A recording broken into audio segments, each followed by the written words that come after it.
Welcome to Heavy Storytelling. We are going to be reading a story, but first we're going to be reading the Bible, and then we're going to be doing stuff, and then we're going to be reading Little Women. Or men. What is it? Women. Woman is Hope you guys enjoy. Make sure to hit the like button, subscribe, and hit the bell numbers in the video. Here's my daddy to read the synopsis. What about the Bible? Read the Little Woman. All right, come on. Let's go. Read Matthew. Ow. Hi, so we are on, excuse me, we are on Matthew chapter 7 in the Bible. I'm reading the English Standard Version, but I wanted to bring something just to show everybody. One of the best commentaries that I've ever read on the Sermon on the Mount is this book right here, Part 2 of The Cost of Discipleship by Dietrich Bonhoeffer. I highly recommend for anyone. I know this is in backwards if you're watching this on the live stream, but The Cost of Discipleship by Dietrich Bonhoeffer, Part 2 is an excellent commentary on Matthew chapters 5, 6, and 7, the Sermon on the Mount. I highly recommend that everyone purchase a copy, and if you have a copy, then read it, by all means. We skipped Matthew 6. No, we read Matthew 6 yesterday. No, we read 5. Love your enemies. That is what I said. Matthew chapter 6 is what we're going to be reading. And so, yes, we read 5. I don't know where I came up with 7, but I wouldn't have opened my Bible and read 7 because it's open to chapter 6 if you look at it. So, all right. With all of that superfluous information that is highly interesting if you actually purchase the Bonhoeffer and read it, which I highly recommend, I'm going to go ahead and begin Matthew chapter 6 in the English Standard Version. Let me begin. Beware of practicing your righteousness before other people in order to be seen by them, for then you will have no reward from your Father who is in heaven. Thus, when you give to the needy, sound no trumpet before you, as the hypocrites do in the synagogues and in the streets, that they may be praised by others. Truly I say to you, they have received their reward. But when you give to the needy, do not let your left hand know what your right hand is doing, so that your giving may be in secret, and your Father who sees in secret will reward you. And when you pray, you must not be like the hypocrites, for they love to stand and pray in the synagogues and at the street corners, and they may be seen by others, that they may be seen by others. Truly I say to you, they have received their reward. But when you pray, go into your room and shut the door, and pray to your Father who is in secret, and your Father who sees in secret will reward you. And when you pray, do not heap up empty phrases as the Gentiles do, for they think that they will be heard for their many words. Do not be like them, for your Father knows what you need before you ask him. Pray then like this. Our Father in heaven, hallowed be your name. Your kingdom come, your will be done on earth as it is in heaven. Give us this day our daily bread, and forgive us our debts as we also have forgiven our debtors. And lead us not into temptation, but deliver us from evil. For if you forgive others their trespasses, your heavenly Father will also forgive you. But if you do not forgive others their trespasses, neither will your Father forgive your trespasses. And when you fast, do not look gloomy like the hypocrites, for they disfigure their faces that their fasting may be seen by others. Truly I say to you, they have received their reward. But when you fast, anoint your head and wash your face, that your fasting may not be seen by others, but by your Father who is in secret. And your Father who sees in secret will reward you. Do not lay up for yourselves treasures on earth, where moth and rust destroy, and where thieves break in and steal. But lay up for yourselves treasures in heaven, where neither moth nor rust destroys, and where thieves do not break in and steal. For where your treasure is, there your heart will be also. The eye is the lamp of the body, so if your eye is healthy, your whole body will be full of light. But if your eye is bad, your whole body will be full of darkness. If then the light in you is darkness, how great is the darkness? No one can serve two masters, for either he will hate the one and love the other, or he will be devoted to the one and despise the other. You cannot serve God and money. Therefore, I tell you, do not be anxious about your life, what you will eat or what you will drink, nor about your body, what you will put on. Is not life more than food, and the body more than clothing? Look at the birds of the air. They neither sow nor reap, nor gather into barns, and yet your heavenly Father feeds them. Are you not of more value than they? And which of you, by being anxious, can add a single hour to his span of life? And why are you anxious about clothing? Consider the lilies of the field, how they grow. They neither toil nor spin. Yet I tell you, even Solomon in all his glory was not arrayed like one of these. But if God so clothes the grass of the field, which today is alive and tomorrow is thrown into the oven, will he not much more clothe you, O you of little faith? Therefore, do not be anxious, saying, what shall we eat, or what shall we drink, or what shall we wear? For the Gentiles seek after those things, and your heavenly Father knows that you need them all. But seek first the kingdom of God and his righteousness, and all these things will be added to you. Therefore, do not be anxious about tomorrow, for tomorrow will be anxious for itself. Sufficient for the day is its own trouble. And tomorrow we'll finish up the Sermon on the Mount with chapter 7. And I said tomorrow, but I don't know for sure if it'll be tomorrow, but the next time that we read for sure. All right, so I already mentioned about Dietrich Bonhoeffer. I can't recommend it enough. Excellent book. It'll change your life. Well, the book won't change your life, but God could change your life through it. All right, so we're on the Little Women. And so what happened was that Amy wanted to go to the theater with Joe and Meg and Lori, and Joe didn't want her to go, and Amy said, oh, that's okay, no problem. And so they basically had a great time at the theater, and Amy lived happily ever after, and that's basically the end of the story at that point. Oh, here's Kimberly to say what really happened. Okay, so Amy actually threw a fit. Well, not exactly. She said, you're gonna pay for this. And so they went, had fun at the movie, but Joe kept... Okay, the play. The movie. Okay, it's the theater. Movies. Let's go to the movies. Okay, so they went over to the theater. I'm sorry for the slip up. And then she kept thinking about Amy. Joe kept thinking about Amy because of all the characters. Oh, Amy would have loved that. Look at those golden curls. They look just like Amy. So when she got home, she found out that Amy burned her prized book. She had spent years copying things and writing things. And it was very special. And Amy thought, oh, look, it's just a book that she likes. Knew what she was doing. She didn't know the extent of it. No, I think she did. She was angry. She was doing it maliciously.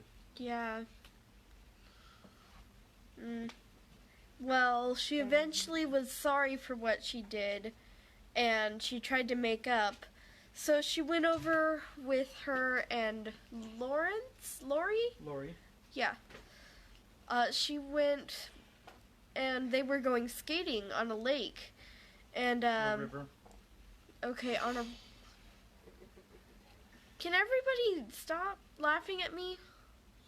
He was laughing at me because I was sharpshooting. My bad.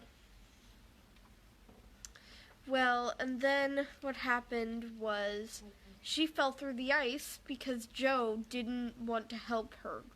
Not exactly. She thought, oh, she knows how to take care of herself. She won't go out into the thin ice in the center. And she did, and she fell. And then Lori went out and helped her and got her home before she got too badly hurt. And Joe was very upset and sorry. And she had a nice talk with her mom about how to control her anger. I'm going to hand it off to Dad, who's going to read us the book.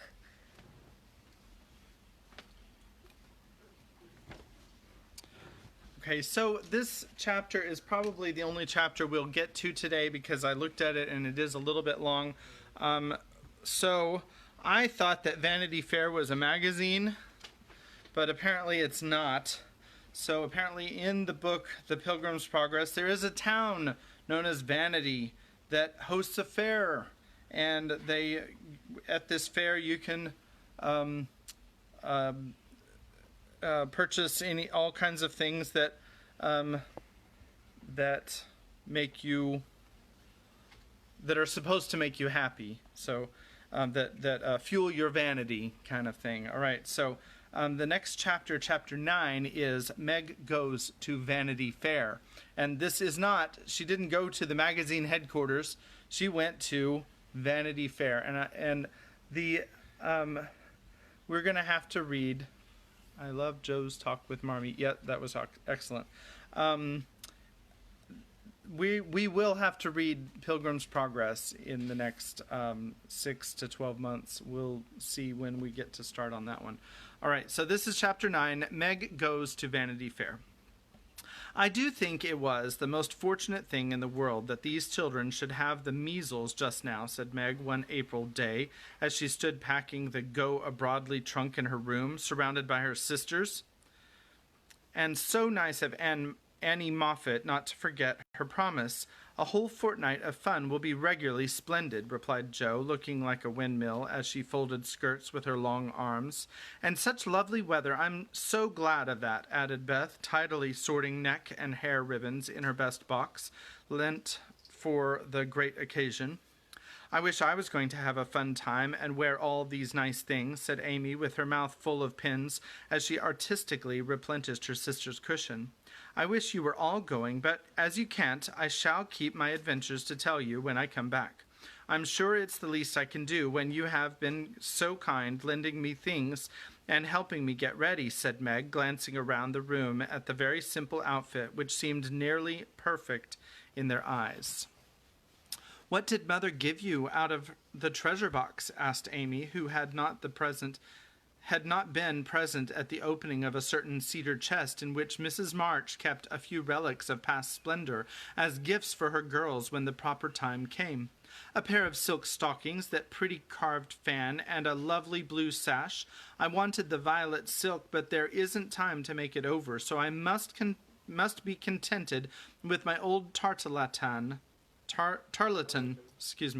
It will look nicely over my new muslin skirt, and the sash will set it off beautifully. I wish I hadn't smashed my coral bracelet, for you might have had it, said Jo, who loved to give and lend, but whose possessions were usually too dilapidated to be of much use. There is a lovely old-fashioned pearl set in the treasure box, but Mother said real flowers were the prettiest ornament for a young girl, and Laurie promised to send me all I want, replied Meg. Now let me see. There's my new gray walking suit. Just curl up the feather in my hat, Beth. Then my poplin for Sunday and the small party. It looks heavy for spring, don't it? The violet silk would be so nice. Oh, dear. Never mind. You've got the tarlatan for the big party, and you always look like an angel in white, said Amy, brooding over the little store of finery in which her soul delighted.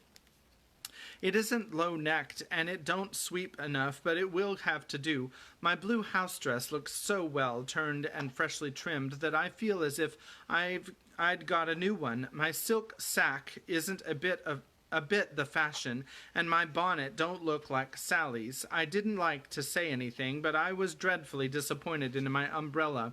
I told Mother black with a white handle, but she forgot and bought a green one with an ugly yellowish handle. It's strong and neat, so I ought not to complain, but I know I shall feel ashamed of it beside Annie's silk one with a gold top, sighed Meg, surveying the little umbrella with great disfavor. Change it, advised Jo. It won't be so silly to hurt Marmie's feelings when she took so much pains to get my things. It's a nonsensical notion of mine, and I'm not going to give it up. My silk stockings and 2 pairs of spandy gloves are my comfort. You are a dear to lend me yours, Joe. I feel so rich and sort of elegant with 2 new pairs and the old ones cleaned up for common. And Meg took a refreshing peep at her glove box. Annie Moffat has blue and pink bows on her nightcaps. Would you put some on mine? She asked, as Beth brought up a pile of snowy muslins fresh from Hannah's hands. No, I wouldn't, for the smart caps won't match the plain gowns without any trimming on them. Poor folks shouldn't rig, said Joe decidedly. I wonder if I shall ever be happy enough to have real lace on my clothes and bows on my caps, said Meg impatiently. You said the other day that you'd be perfectly happy if you could only go to Annie Moffat's, observed Beth in her quiet way. So I did. Well, I am happy, and I won't fret, but it does seem as if the more one gets, the more one wants, don't it? There now, the trays are ready, and everything in but my hall dress, which I shall leave for Mother, said Meg, cheering up, as she glanced from the half-filled trunk to the many times pressed and mended white tarlatan, which she called her ball dress, with an important air. The next day was fine, and Meg departed in style for a fortnight of novelty and pleasure. Mrs. March had consented to the visit rather reluctantly, fearing that Margaret should come back more disconnected than she went. But she had begged so hard, and Sally had promised to take good care of her, and a little pleasure seemed so delightful after a winter of hard work, that the mother yielded, and the daughter went to take her first taste of fashionable life. The Moffats were very fashionable, and simple Meg was rather daunted at first by the splendor of the house and the elegance of its occupants, but they were kindly people in spite of the frivolous life that they led, and soon put their guest at her ease. Perhaps Meg felt, without understanding why, that they were not particularly cultivated or intelligent people, and that all their gilding could not quite conceal the ordinary material of which they were made. It certainly was agreeable to fare sumptuously, drive in a fine carriage, wear her best frock every day, and do nothing but enjoy herself. It suited her exactly, and soon she began to imitate the manners and conversation of those about her, to put on little airs and graces, use French phrases, crimp her hair, take in her dresses, and talk about the fashions as well as she could. The more she saw of Annie Moffat's pretty things, the more she envied her, and sighed to be rich. Home now looked bare and dismal as she thought of it. Work grew harder than ever, and she felt that she was a very destitute and much injured girl, in spite of the new gloves and silk stockings. She had not much time for repinning, however, for the 3 young girls were busily employed in, quote, having a good time, unquote. They shopped, walked, rode, and called all day. That's called on the telephone. I'm sure that's what she was thinking about. Went to theaters and operas, just like earlier when she was talking about a glove box, she was talking about something in a car. So I'm sure that's what they were talking about. Sorry. Okay, I digress. Went to theaters and operas, or frolicked at home in the evening, for Annie had many friends and knew how to entertain them. Her older sisters were very fine young ladies, and one was engaged, which was extremely interesting and romantic. Meg thought, Mr. Moffat was a fat, jolly old gentleman who knew her father, and Mrs. Moffat, a fat, jolly old lady who took as great a fancy to Meg as her daughter had done. Every one petted her, and Daisy, as they called her, was in a fair way to have her head turned. When the evening for the small party came, she found that the poplin wouldn't do at all, for the other girls were putting on thin dresses and making themselves very fine indeed. So out came the tarlatan, looking older, limper, and shabbier than ever, beside Sally's crisp new one. Meg saw the girls glance at it, and then at one another, and her cheeks began to burn, for with all her gentleness she was very proud. No one said a word about it, but Sally offered to do her hair, and Annie to tie her sash, and Belle, the engaged sister, praised her white arms, but in their kindness Meg saw only pity for her poverty. and her heart felt very heavy as she stood by herself while the others laughed and chattered, prinked and flew about like gauzy butterflies. The hard, bitter feeling was getting pretty bad when the maid brought in a box of flowers. Before she could speak, Annie had the cover off, and all were exclaiming at the lovely roses, heath, and ferns within. "It's for Belle, of course. George always sends her some, but these are altogether ravishing," cried Annie, with a great sniff. They are for Miss March," the man said, "and here's a note," put in the maid, holding it to Meg. "What fun! Who are they from? Didn't know you had a lover," cried the girls, fluttering about Meg in a high state of curiosity and surprise. "The note is from Mother, and the flowers from Laurie," said Meg, simply, yet much gratified that he had not forgotten her. "Oh, indeed," said Annie, with a funny look, as Meg slipped the note into her pocket as the sort of talisman against envy, vanity, and false pride, for the few loving words had done her good, and the flowers cheered her up by their beauty. Feeling almost happy again, she laid by a few ferns and roses for herself, and quickly made up the rest in dainty bouquets for the breasts, hair, or skirts of her friends, offering them so prettily that Clara, the elder sister, told her she was the sweetest little thing she ever saw, and they looked quite charmed with her small attention. Somehow the kind act finished her despondency, and when all the rest went to show themselves to Mrs. Moffat, she saw a happy, bright-eyed face in the mirror as she laid her ferns against her rippling hair and fastened the roses in the dress that didn't strike her as so very shabby now. She enjoyed herself very much that evening, for she danced to her heart's content. Everyone was very kind, and she had 3 compliments. Annie made her sing, and someone said she had a remarkably fine voice. Major Lincoln asked who the fresh little girl with the beautiful eyes was, and Mr. Moffat insisted on dancing with her because she didn't dawdle but had some spring in her, as he gracefully expressed it. So altogether she had a very nice time, till she overheard a bit of a conversation which disturbed her extremely. She was sitting just inside the conservatory, waiting for her partner to bring her an ice, when she heard a voice ask on the other side of the flowery wall, "How old is she?" 16 or 17, I should say," replied another voice. "It would be a grand thing for one of those girls, wouldn't it? Sally says they are very intimate now, and the old man quite dotes on them. Mrs. M. has laid her plans, I dare say, and will play her cards well early as it is. The girl evidently doesn't think of it yet," said Mrs. Moffat.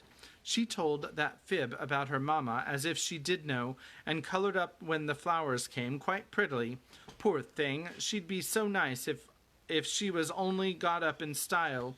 Do you think she'd be offended if we offered to lend her a dress for Thursday?" asked another voice. "She's proud, but I don't believe she'd mind, for that dowdy Tarleton is all she's got.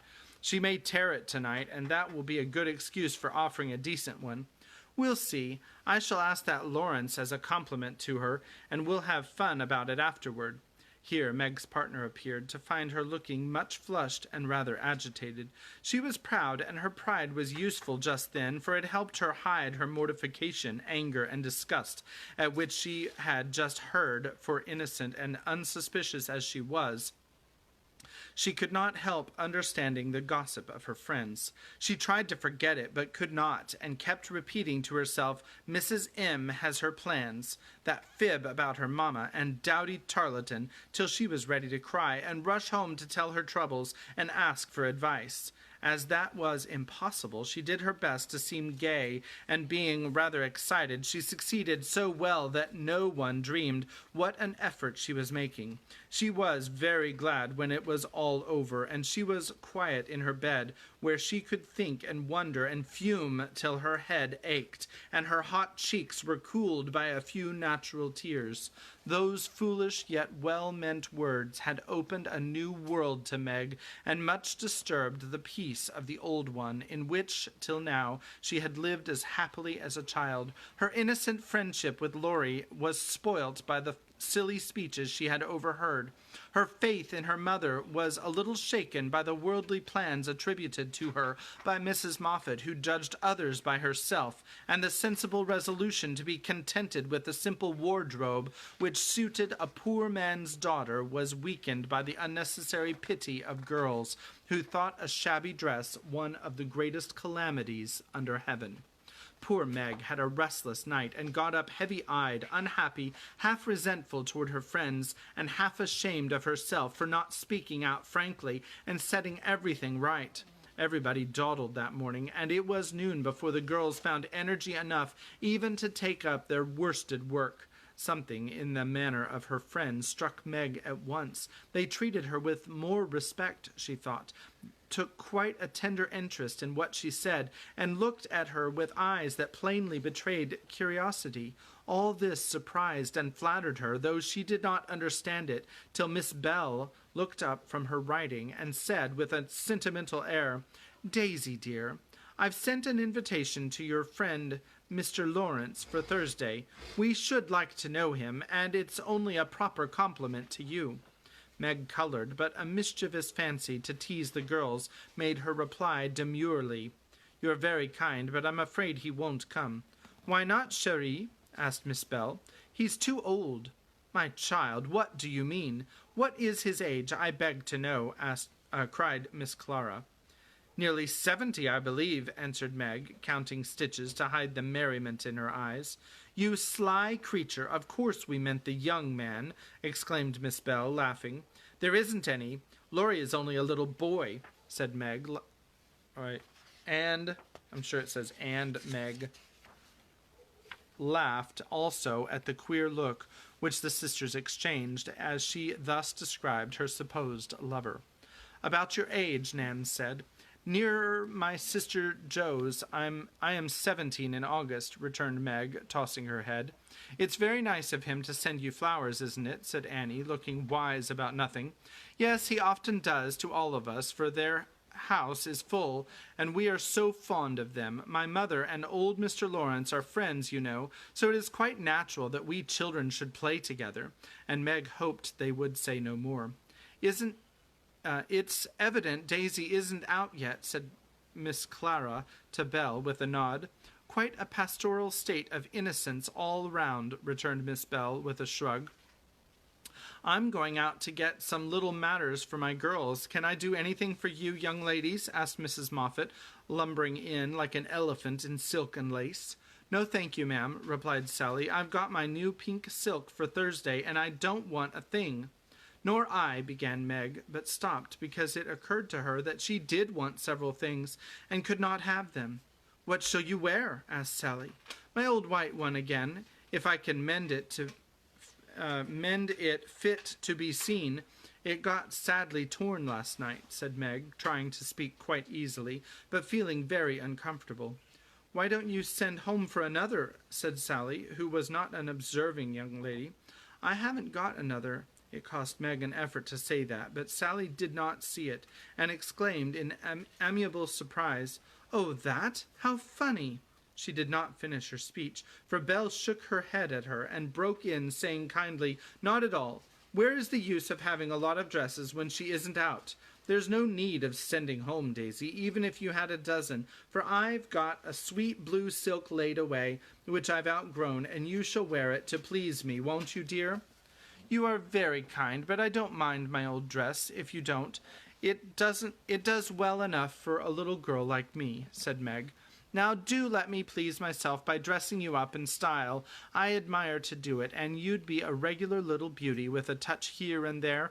I shan't let anyone see you till you are done, and then we'll burst upon them like Cinderella and her godmother going to the ball," said Belle in her persuasive tone. Meg couldn't refuse the offer so kindly made, for a desire to see if she would be a little beauty after touching up caused her to accept and forget all her former uncomfortable feelings toward the Moffats. On the Thursday evening, Belle shut herself up with her maid, and between them they turned Meg into a fine lady. They crimped and curled her hair, they polished her neck and arms with some fragrant powder, touched her lips with coralline salve to make them redder, and Hortense would have added a soupçon of rouge if Meg had not rebelled. They laced her into a sky-blue dress, which was so tight she could hardly breathe, and so low in the neck that modest Meg blushed at herself in the mirror. A set of silver filigree was added, bracelets, necklace, brooch, and even earrings, for Hortense tied them on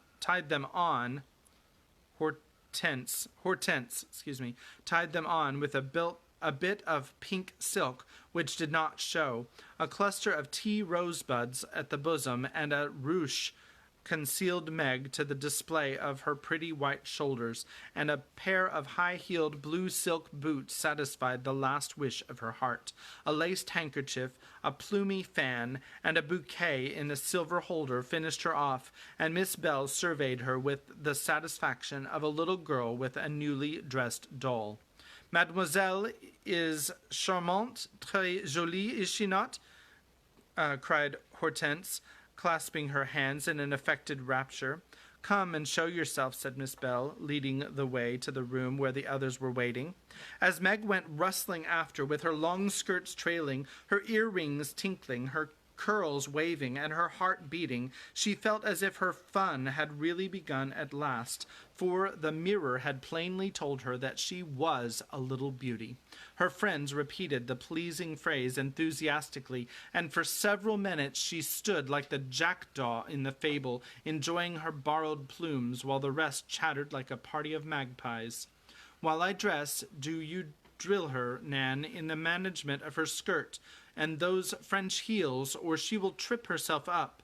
Put your silver butterfly in the middle of that white barb, and catch up the long curl on the left side of her head, Clara, and don't any of you disturb the charming work of my hands," said Belle as she hurried away, looking well pleased with her success. "I'm afraid to go down. I feel so queer and stiff and half-dressed," said Meg to Sally, as the bell rang and Mrs. Moffat sent to ask the young ladies to appear at once. "You don't look a bit like yourself, but you are very nice. I'm nowhere beside you, for Belle has heaps of taste, and you're quite French, I assure you. Let your flowers hang, don't be so careful of them, and be sure you don't trip," returned Sally, trying not to care that Meg was prettier than herself. Keeping that warning carefully in mind, Margaret got safely downstairs and sailed into the drawing-rooms where the Moffats and a few early guests were assembled. She very soon discovered that there is a charm about fine clothes which attracts a certain class of people and secures their respect. Several young ladies who had taken no notice of her before were very affectionate all of a sudden. Several young gentlemen who had only stared at her at the other party now not only stared but asked to be introduced, and said all manner of foolish but agreeable things to her, and several old ladies who sat on sofas and criticized the rest of the party inquired who she was with the air of interest. She heard Mrs. Moffat reply to one of them, "Daisy March, father a colonel in the army, one of our first families, but reverses of fortune, you know, intimate friends of the Lawrences. Sweet creature, I assure you my Ned is quite wild about her." "Dear me," said the old lady, putting up her glasses for another observation of Meg, who tried to look as if she had not heard, and been rather shocked at Mrs. Moffat's fibs. The queer feeling did not pass away, but she imagined herself acting the new part of fine lady, and so got on pretty well, though the tight dress gave her a side ache. The train kept getting under her feet, and she was in constant fear lest her earrings should fly off and get lost or broken. She was flirting her fan and laughing at the feeble jokes of a young gentleman who tried to be witty when she suddenly stopped laughing and looked confused, for just opposite she saw Laurie. He was staring at her with undisguised surprise, and disapproval also, she thought, for though he bowed and smiled, yet something in his honest eyes made her blush, and wish she had her old dress on. To complete her confusion, she saw Belle nudge Annie,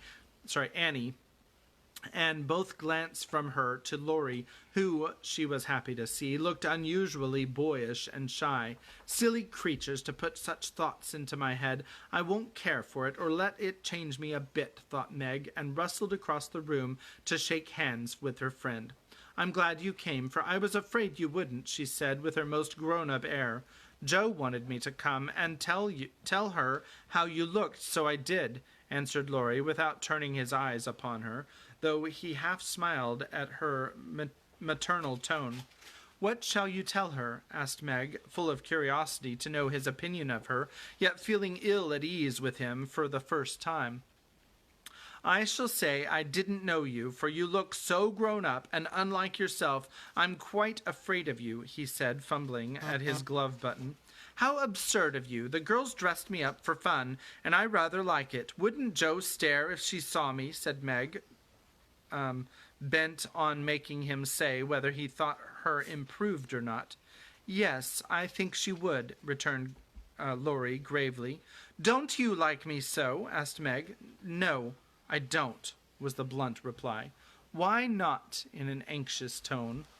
He glanced at her frizzled head, bare shoulders, and fantastically trimmed dress with an expression that abashed her more than his answer, which had not a particle of his usual politeness about it. I don't like fuss and feathers. That was altogether too much from a lad younger than herself, and Meg walked away, saying petulantly, You are the rudest boy I ever saw. Feeling very much ruffled, she went and stood at the quiet window to cool her cheeks, for the night dress gave her an uncomfortably brilliant color. As she stood there, Major Lincoln passed by, and a minute after she heard him saying to his mother, They are making a fool of that little girl. I wanted you to see her, but they have spoilt her entirely. She is nothing but a doll tonight. Oh dear, sighed Meg. I wish I'd been sensible and worn my own things. Then I should not have disgusted other people or felt so uncomfortable and ashamed myself. She leaned her forehead on the cool pane and stood half hidden by the curtains, never minding that her favorite waltz had begun, till someone touched her, and, turning, she saw Laurie looking penitent, and he said with his very best bow and his hand out, Please forgive my rudeness, and come, dance with me. I'm afraid it will be too disagreeable to you, said Meg, trying to look offended and failing entirely. Not a bit of it. I'm dying to do it. Come, I'll be good. I don't like your gown, but I do think you are just splendid, and he waved his hands as if words failed to express his admiration. Meg smiled and relented and whispered as they stood waiting to catch the time, Take care my skirt don't trip you up. It's the plague of my life, and I was a goose to wear it. Pin it round your neck, and then it will be useful, said Laurie, looking down at the little blue boots which he evidently approved of. Away they went, fleetly and gracefully, for having practised at home, they were well matched, and the blithe young couple were a pleasant sight to see, as they twirled merrily round and round, feeling more friendly than ever after their small tiff. Laurie, I want you to do me a favor, will you? Said Meg, as he stood fanning her when her breath gave out, which it did very soon, though she would not own why. Won't I? Said Laurie with alacrity. Please don't tell them at home about my dress tonight. They won't understand the joke, and it will worry Mother. Then why did you do it? Said Laurie's eyes so plainly that Meg hastily added, I shall tell them myself all about it and fess to Mother how silly I've been, but I'd rather do it myself, so you'll not tell, will you? I give you my word I won't. Only what shall I say when they ask me? Just say I looked nice and was having a good time. I'll say the first with all my heart, but how about the other? You don't look as if you're having a good time, are you? Said Laurie, looking at her with an expression which made her answer in a whisper, No. Not just now. Don't think I'm horrid. I only wanted a little fun, but this sort don't pay, I find, and I'm getting tired of it. Here comes Ned Moffat. What does he want? Said Laurie, knitting his black brows as if he did not regard his young host in the light of a pleasant addition to the party. He puts his name down for 3 dances, and I suppose he's coming for them. What a bore, said Meg, assuming a languid air which amused Laurie immensely. He did not speak to her again till supper time, when he saw her drinking champagne with Ned and his friend Fisher, who were behaving like a pair of fools, and Laurie said to himself, for he felt a brotherly sort of right to watch over the marches and fight their battles whenever a defender was needed. You'll have a splitting headache tomorrow if you drink much of that. I wouldn't, Meg. Your mother don't like it, you know, he whispered, leaning over her chair, and as Ned turned to refill her glass, and Fisher stooped to pick up her fan. I'm not Meg tonight. I'm a doll who does all sorts of crazy things. Tomorrow I shall put away my fuss and feathers and be desperately good again, she answered with an affected little laugh. Wish tomorrow was here then, muttered Laurie, walking off, ill-pleased at the change he saw in her. Meg danced and flirted, chatted and giggled as the other girls did. After supper she undertook the German and blundered through it, nearly upsetting her partner with her long skirt and romping in a way that scandalized Laurie, who looked on and meditated a lecture. But he got no chance to deliver it, for Meg kept away from him till he came to say good night. Remember, she said, trying to shake, for the splitting headache had already begun. Trying to smile, for the splitting headache had already begun. Silence à la mort, replied Laurie with a melodramatic flourish as they went away. This little bit of byplay excited Annie's curiosity, but Meg was too tired for gossip and went to bed feeling as if she had been to a masquerade and hadn't enjoyed herself as much as she had expected. She was sick all the next day, and on Saturday went home quite used up with her fortnight's fun and feeling that she had sat in the lap of luxury long enough. It does seem pleasant to be quiet and not have company manners on all the time.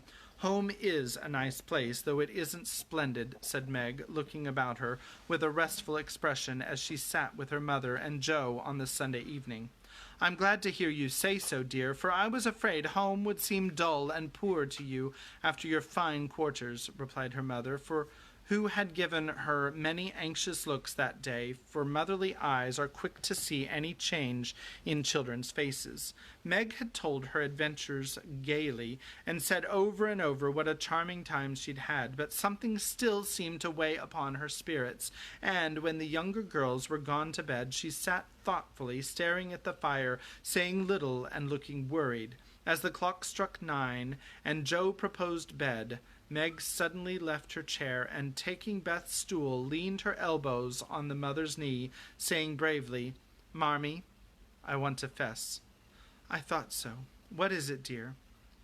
Shall I go away? Asked Joe discreetly. Of course not. Don't I always tell you everything? I was ashamed to speak of it before the children, but I want you to know all the dreadful things I did at the Moffats. We are prepared, said Mrs. March, smiling but looking a little anxious. I told you they rigged me up, but I didn't tell you that they powdered and squeezed and frizzled and made me look like a fashion plate. Laurie thought I wasn't proper. I know he did, though he didn't say so. And one man called me a doll. I knew it was silly, but they flattered me and said I was a beauty, and quantities of nonsense, so I let them make a fool of me. Is that all? Asked Joe, as Mrs. March looked silently at the downcast face of her pretty daughter and could not find it in her heart to blame her little follies. No. I drank champagne and romped and tried to flirt, and was altogether abominable, said Meg self-reproachfully. There is something more, I think, said Mrs. March, Mrs. March smoothed the soft cheek, which suddenly grew rosy, as Meg answered slowly. Yes, it's very silly, but I want to tell it, because I hate to have people say and think such things about us and Laurie. Then she told the various bits of gossip she heard at the Moffats, and as she spoke, Joe saw her mother fold her lips tightly, as if ill-pleased that such ideas should be put into Meg's innocent mind. Well, if that isn't the greatest rubbish I ever heard, cried Joe indignantly, why didn't you pop out and tell them so on the spot? I couldn't. It was so embarrassing for me. I couldn't help hearing at first, and then I was so angry and ashamed I didn't remember that I ought to go away. Just wait till I see Annie Moffat, and I'll show you how to settle such ridiculous stuff. The idea of having plans and being kind to Laurie because he's rich and may marry us by and by. Won't he shout when I tell him that those silly things about us poor children? And Jo laughed, as if on second thoughts the thing struck her as a good joke. If you tell Laurie, I'll never forgive you. She mustn't. Must she, Mother? Said Meg, and Meg looking distressed. Sorry. No, never repeat that foolish gossip, and forget it as soon as you can, said Mrs. March gravely. I was very unwise to let you go among people of whom I know so little. Kind, I dare say, but worldly, ill-bred, and full of these vulgar ideas about young people. I am more sorry than I can express for the mischief this visit may have done you, Meg. Don't be sorry. I won't let it hurt me. I'll forget all the bad and remember only the good, for I did enjoy a great deal, and thank you very much for letting me go. I'll not be sentimental or dissatisfied, Mother. I know I'm a silly little girl, and I'll stay with you till I'm fit to take care of myself, but it is nice to be praised and admired. I can't help saying I like it, said Meg, looking half ashamed of the confession. That is perfectly natural and quite harmless if the liking does not become a passion and lead one to do foolish or unmaidenly things. Learn to know and value the praise which is worth having, and to excite the admiration of excellent people by being modest as well as pretty, Meg. Margaret sat thinking a moment, while Jo stood with her hands behind her, looking both interested and a little perplexed, for it was a new thing to see Meg blushing and talking about admiration, lovers, and the thing of that sort, and Jo felt as if during that fortnight her sister had grown up amazingly and was drifting away from her into a world where she could not follow. Mother, do you have plans, as Mrs. Moffat said? Asked Meg bashfully. Yes, my dear, I have a great many. All mothers do, but mine differ somewhat from Mrs. Moffat's, I suspect. I will tell you some of them, for the time has come when a word may set this romantic little head and heart of yours right on a very serious subject. You are young, Meg, but not too young to understand me, and mother's lips are the fittest to speak of such things to girls like you. Jo, your turn will come in time, perhaps, so listen to my plans and help me carry them out if they are good. Jo went and sat on one arm of the chair, looking as if she thought they were about to join in some very solemn affair. Holding a hand of each and watching the two young faces wistfully, Mrs. March said in her serious yet cheery way, I want my daughters to be beautiful, accomplished, and good, to be admired, loved, and respected, to have a happy youth, to be well and wisely married, and to lead useful, pleasant lives, with as little care and sorrow to try them as God sees fit to send. To be loved and chosen by a good man is the best and sweetest thing which can happen to a woman, and I sincerely hope my girls may know this beautiful experience. It is natural to think of it, Meg, right to hope and wait for it, and wise to prepare for it, so that when the happy time comes, you may feel ready for the duties, and worthy of the joy. My dear girls, I am ambitious for you, but not to have you make a dash in the world, marry rich men merely because they are rich, or have splendid houses which are not homes because love is wanting. Money is a needful and precious thing, and when well used, a noble thing, but I never want you to think it is the first or only prize to strive for. I'd rather see you poor men's wives if you were happy, beloved, contented, than queens on thrones without self-respect and peace. Poor girls don't stand any chance, Belle says, unless they put themselves forward, sighed Meg. Then we'll be old maids, said Jo stoutly. Right, Jo. Better be happy old maids than unhappy wives, or unmaidenly girls running about to find husbands, said Mrs. March decidedly. Don't be troubled, Meg. Poverty seldom daunts a sincere lover. Some of the best and most honored women I know were poor girls, but so love-worthy that they were not allowed to be old maids. Leave these things to time. Make this home happy, so that you may be fit for homes of your own, if they are offered you, and contented here if they are not. One thing remember, my girls, Mother is always ready to be your confidant, Father to be your friend, and both of us trust and hope that our daughters, whether married or single, will be the pride and comfort of our lives. We will, Marmee, we will, cried both, with all their hearts, as she bade them good night. That is the end of chapter 9. We'll read chapter 10 next time, the PC and PO, and the first word is as.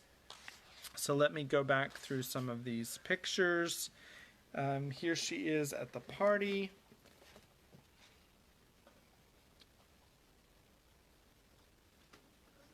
And she's got guys like just drooling over her there at the party. And here she is looking in the mirror. This is from May Alcott.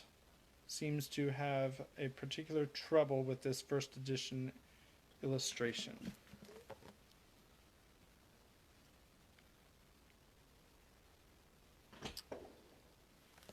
I don't know if you can hear the fireworks in the background. That's just a little bonus. Those are free.